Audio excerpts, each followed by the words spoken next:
السلام علیکم ورحمۃ اللہ وبرکاتہ۔ امید کرتا ہوں کہ آپ حضرات خیریت سے ہوں گے۔ دوستو، آج کل ملٹی لیول مارکیٹنگ یعنی بندے جوڑ کر پیسے کمانے کا رواج عام ہو رہا ہے۔ کیا اس طرح پیسے کمانا جائز ہے یا نہیں؟ تو چلیے اس کی جانکاری کے لیے ہم دارالعلوم دیوبند کا فتویٰ دیکھ لیتے ہیں۔ فتویٰ دیکھنے سے پہلے آپ سے چھوٹی سی گزارش ہے، ویڈیو پسند آئے تو لائک اور شیئر کر دیجیے گا اور چینل کو بھی سبسکرائب کر لیجیے گا۔ تو چلیے فتویٰ دیکھ لیتے ہیں۔ چنانچہ کسی سائل نے دارالعلوم دیوبند سے سوال کیا ہے، کیا فرماتے ہیں علماء کرام کہ زید کسی کمپنی میں ممبر بنا کسی کے واسطے سے اور پھر سامان خریدتا ہے، تو جس شخص کے واسطے سے زید ممبر کمپنی کا بنا تھا اس شخص کو 500 روپے کمپنی کی طرف سے ملتا ہے۔ اور کمپنی کا اصول بھی یہی ہے کہ اگر کوئی شخص کسی کو ممبر بناتا ہے، پھر نیا ممبر بنانے والا شخص کمپنی سے سامان خریدتا ہے، تو ممبر بنانے والے شخص کو کمپنی کی طرف سے 500 روپے ملے گا۔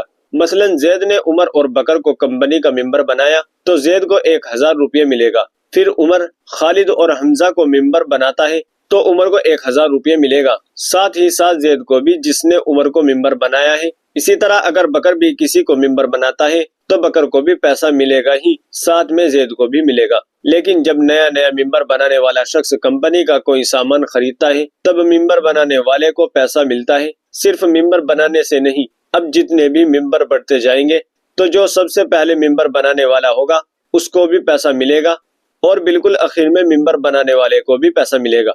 تو مذکورہ صورت کا کیا حکم ہے، جائز ہے یا ناجائز؟ تو چلیے دیکھتے ہیں دارالعلوم دیوبند نے اس کا کیا جواب دیا ہے۔ اس کا جواب آپ اپنی اسکرین پر بھی دیکھ سکتے ہیں۔ بسم اللہ الرحمن الرحیم۔ صورت مسئولہ میں اگر زید عمر اور بکر کو کمپنی کا ممبر بناتا ہے اور اس پر کمپنی زید کو متعینہ کمیشن دیتی ہے تو اس کی گنجائش ہے، یہ تو اس کی محنت کی اجرت شمار ہوگی۔ لیکن عمر اور بکر اگر کسی کو ممبر بناتے ہیں تو اس کا کمیشن بھی زید کو ملتا ہے۔ اسی طرح نیچے تک جتنے ممبر چڑھتے جائیں گے ان سب کا کمیشن زید کو بھی ملتا ہے۔ یہ ناجائز ہے کیونکہ زید نے جس کو ممبر بنایا اس کے علاوہ میں زید کی محنت و عمل کا کوئی دخل نہیں، تو اس زنجیری سلسلے کے ذریعے روپے کمانا درست نہیں۔ اس طرح کی کمپنیوں میں اور بھی شرائط فاسدہ ہوتی ہے، نیز ضرر اور غرر کا اندیشہ رہتا ہے اور سودی معاملات پر مبنی نظام ہوتا ہے۔ اس لیے مسلمانوں کو اس طرح کی کمپنیوں میں جڑنے اور جوڑنے سے اعتراض کرنا چاہیے۔